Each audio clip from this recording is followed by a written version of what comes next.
Dr. Suresh Bhalla is currently Associate Professor at Department of Civil Engineering, IIT Delhi. He has received his Masters in Engineering and PhD degrees from Nanyang Technology University in Singapore in 2001 and 2004 respectively, and his BTech degree from IIT Delhi in 1995. His main areas of interest include smart structures, structural health monitoring, non-destructive evaluation, biomechanics, tensibility structures, and sustainable technologies. Dr. Bhalla has published over 60 papers in international and national referee journals and conferences.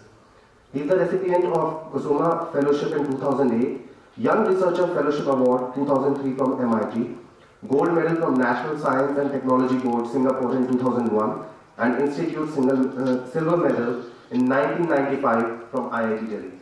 Please welcome Dr. Suresh Bhalla for hands-on experience with piezo transducers in real and virtual modes. Thank you, Lakshman. I will not speak anything new. In fact, I am a very British man.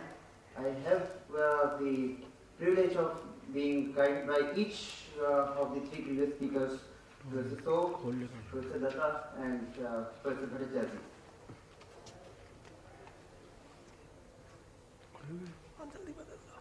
What I will cover is something hands-on experience with piezo transducer. Direct effect, and here is what the students will just show you the direct effect on a cantilever beam. So they are applying stress, and what you see is the response.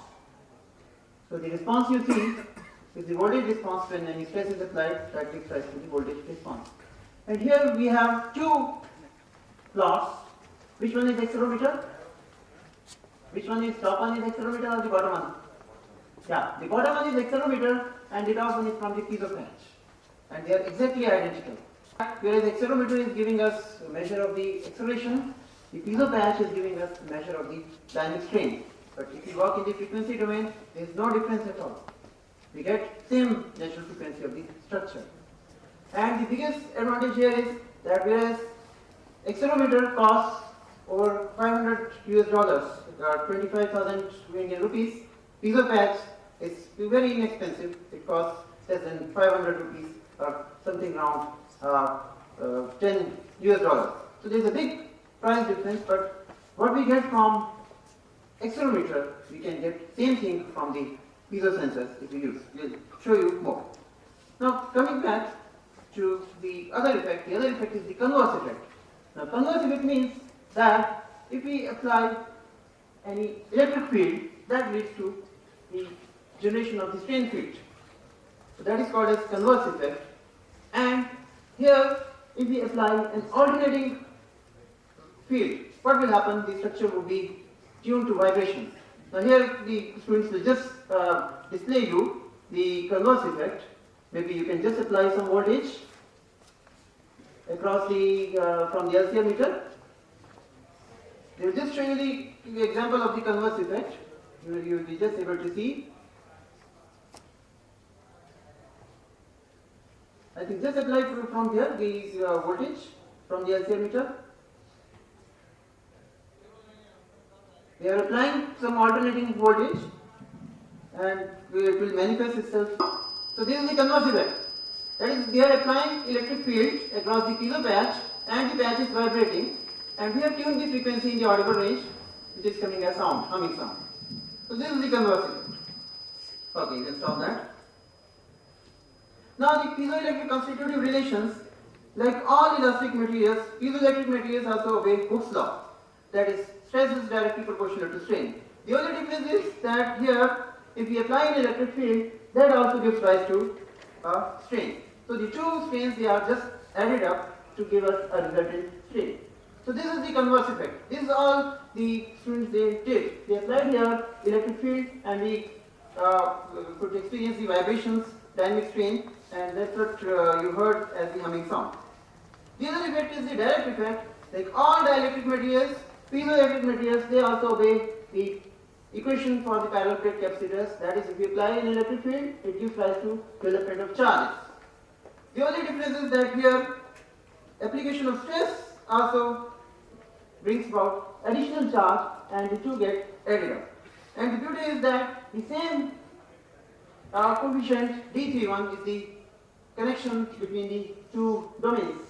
Whereas in the first equation, this is connecting strain on the left hand side with electric field on the right hand side, and the same parameter is connecting the charge density as a result of the stress. So this is about the basics of the piezoelectrometry. I'm sure most of you who are in civil engineering, I think it must be the first exposure. So I request the students, I think you zoom the camera and show how piezo patch looks like. Maybe you can just see how basically it looks like. Zoom on the cantilever. Yeah. Here you do see, I think something is obstructing. Yeah. Here we have the patch.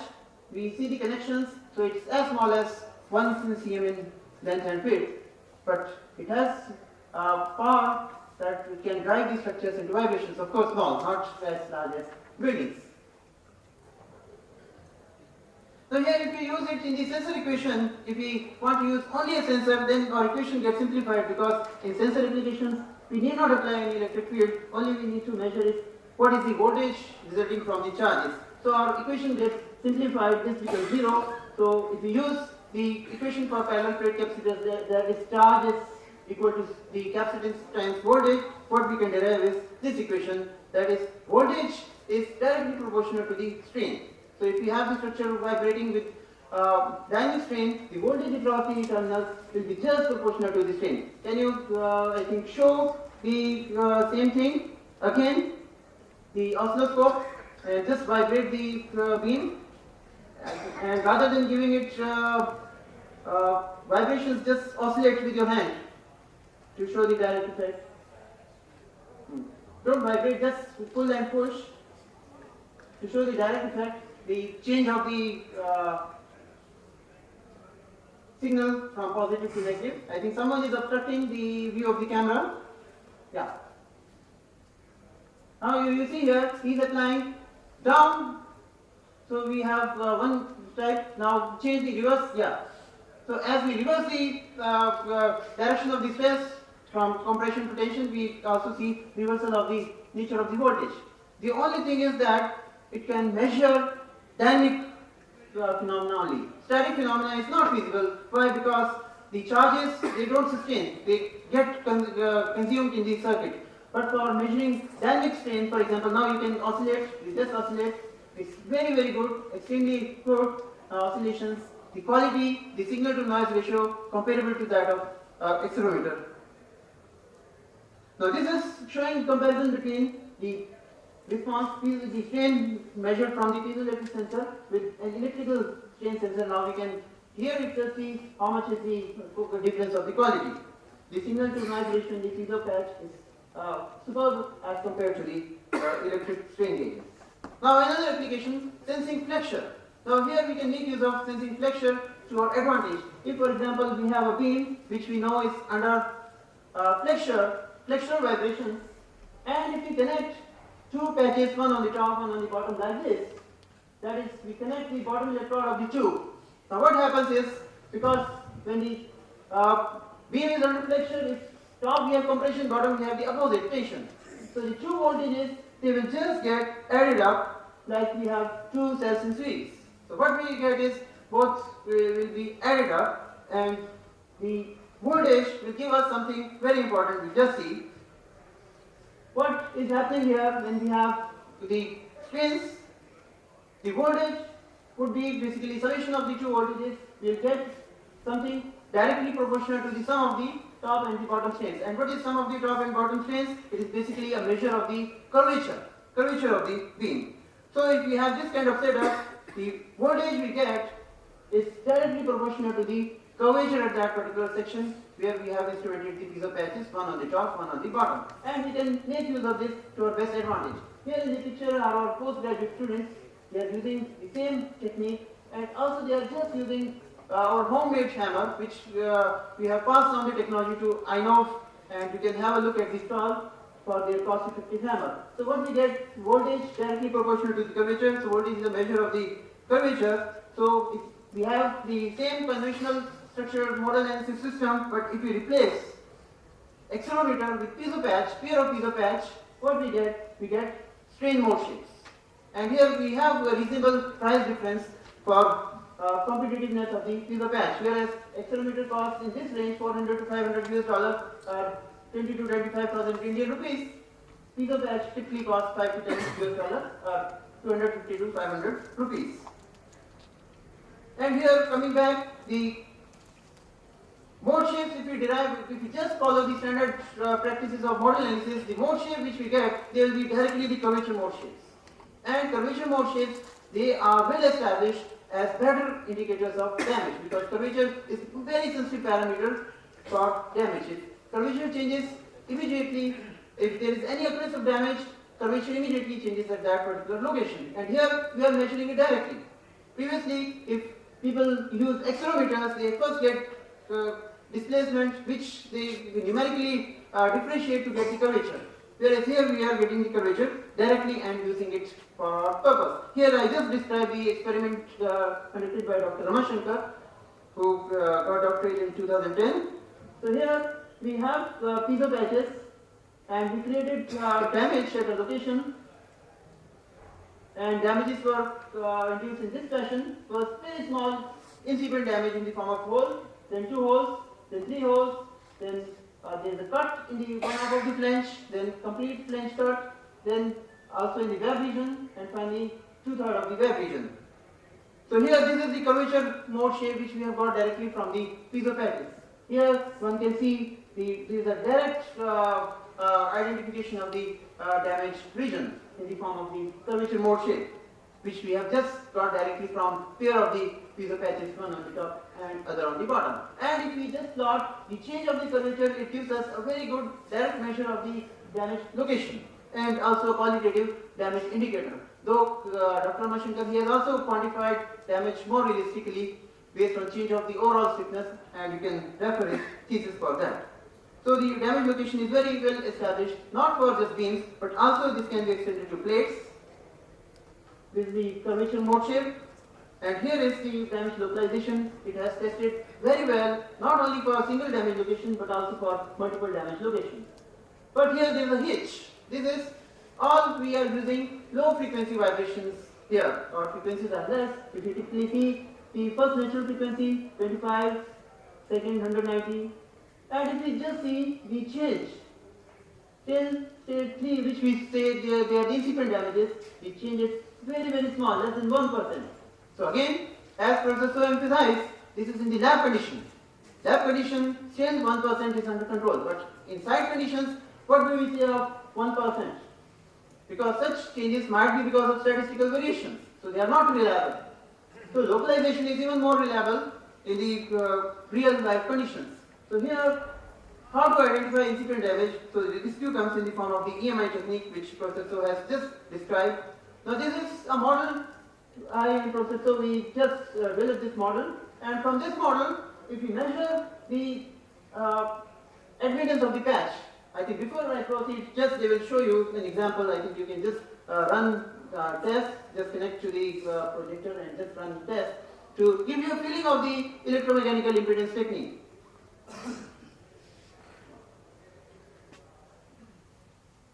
The same sample structure, basically it has 2 aluminum beams joined together using a voltage connection, and they have a piezo patch from where they will just get the signature. Now they are just getting the signature. Here we are seeing the signature in the real time, the conductance real part as Professor described, and this is the imaginary part, the susceptance.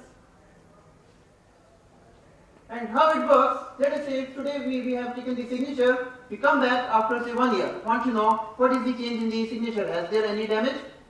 Then what they will do, they will again take the signature and compare the two. There won't be any difference. There won't be any difference if the ambient conditions are same.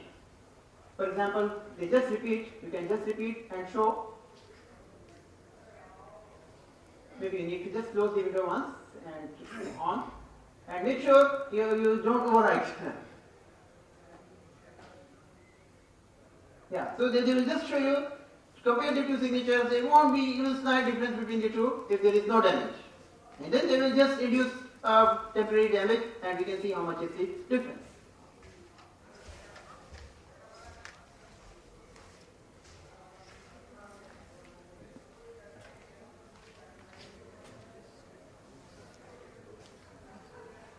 this is here. I think this one. Can click on this one. Yeah. Now they will take the signature again. This is, for example, we have the structure, healthy structure. We are coming back after 1 year to see if there is any change or not. Again, they will take the signature and they will show you comparison, how well it compares.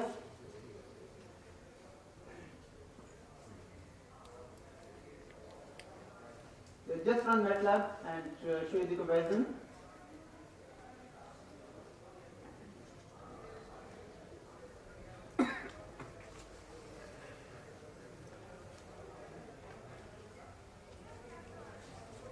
Fine, now you can just compare.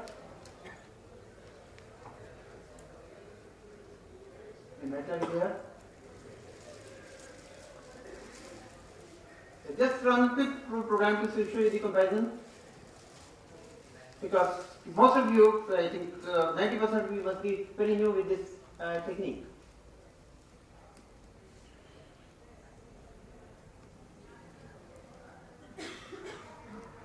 Now the two signatures, they are just overwriting on the top of the other. There is no change.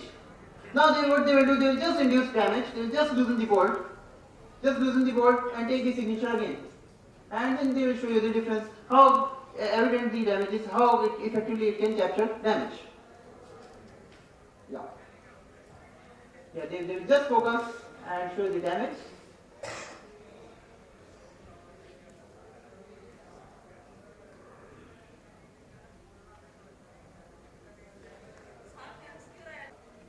Here, that's all. Just you need not lose that much. Just creating simple damage. Yeah, that's all. And now you take the signature and see how much is the whether it changes or not.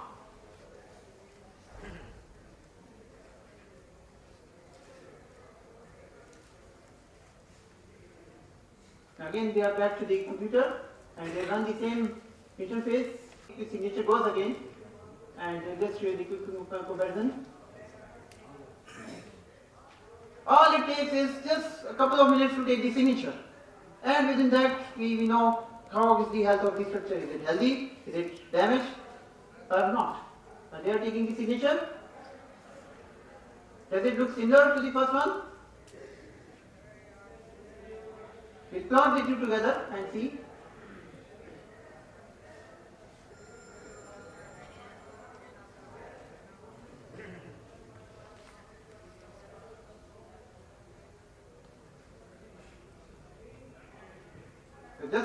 They are about to compare the two in the MATLAB. And meantime, I just progress here. So what we can do, if we are getting the measuring here, we can derive back the mechanical impedance of the structure.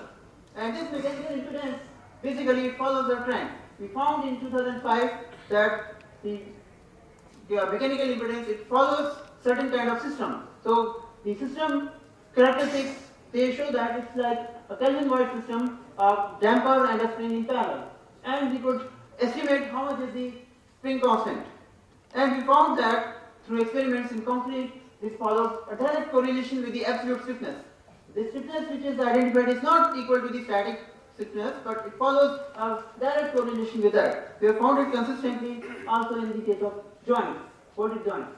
And in the case of the structure which I described, here also we get this kind of combination. Yeah, now this is the comparison here. You see here, the damage was very incipient nature, but very well identified. The black one is the original, black one is the undamaged, and the red one is the damaged. So the damage is very, very clearly identified. So this was all about the EMI technique. And here let me show you the application. Here, if we see here how the percent change of K varies. Now compare it with the previous changes of the first natural frequency. Here the change is of the order of 25% even for the first three damages, which were incipient in nature. So the damage is very, very rigorously identified. It's very reliable for identifying the damage in the incipient stage. But this does not mean that the global vibration techniques, they are not relevant. They are also relevant. They are relevant in the when the damage size goes moderate to severe. They are much better for quantifying and more reliable estimation of the damage. So in conclusion, EMI technique can facilitate capturing of the incipient damage. It can enable damage localization, and moderate to severe damage can be very realistically done with the help of the global vibration techniques. We don't require the new set of sensors. The same piece of patch can be used, and also the same hardware can be used. In fact, if you use this hardware combination, function generator and a simple digital multimeter, all it costs is less than 100,000 rupees or 2,000 US dollars. So this is a very cost-effective alternative of the LCR meter. LCR meter costs over I think 20,000 US dollars, if I am not wrong. So this one will be very cost-effective solution. Now I will just cover two virtual smart structures and dynamics lab. This is more to do with teaching. And let me just check my sound system. Website of the virtual laboratories, www.vlab.co.in. So the objectives of the virtual lab are to provide a remote access to the lab in the disciplines of science and technology to those who cannot access. So this is about resource sharing. And also the objective is to create some kind of enthusiasm in the students for science and technology, to take up more challenging works, not just end up in finance, but also take up more challenging work in science and technology. And it's sort of resource sharing. We have the equipment at one place, it can be triggered remotely, and the measurements can be taken from the remote sensor. So here I come into the IT Delhi. IT Delhi, there are a total of 9 virtual labs, and here you see virtual smart structures and dynamics lab. I just click here.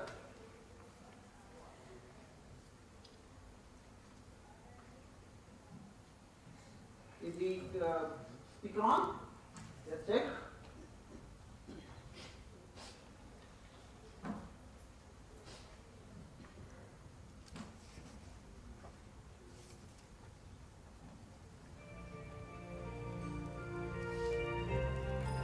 So this is the virtual smart structures and dynamics lab.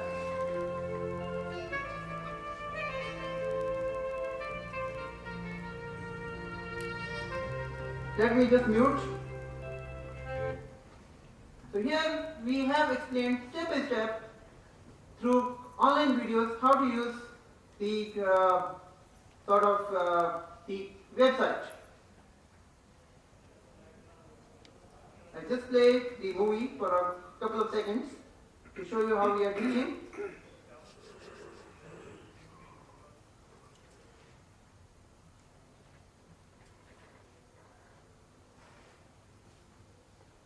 So here in this virtual lab, basically we have all the equipment, we have explained how to use how to trigger, we have explained where are the locations of the cameras. So we have positioned the camera such that the user gets complete feeling.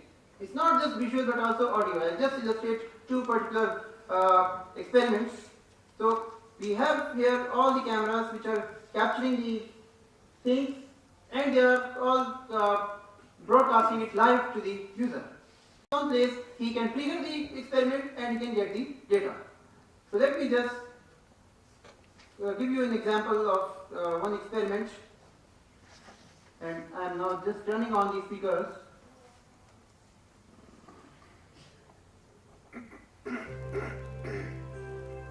For example, user he goes to experiment number 3. So we have here manual of the experiment. Of course, video has already explained it, but we have here PDF format manual also. And the user, if you want to, for example, see how the real setup looks like, can just click here, and the camera would be started.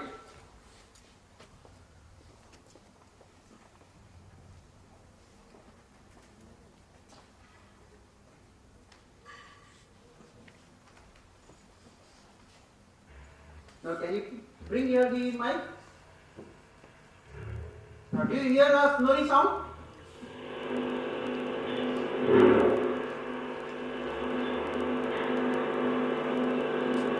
That's all. So here we have a shaker which is exciting a structure. We are giving sleep signal. If one reads the manual correctly, he will know everything. And we have shown here everything. So if the person he plugs on his earphone, he gets a real feeling. And then after seeing the setup, after reading the manual, if he plans to perform the experiment, all he needs to do is just have his web browser, and he can just click here, a window will open where he can just feed in his parameters. For example, here we are getting time response. So here you can choose the sampling interval, you can choose this number of readings, and once he says yes, so the experiment is triggered and he gets the data. Now the measurement is going on, he is at his own place, he is getting the data.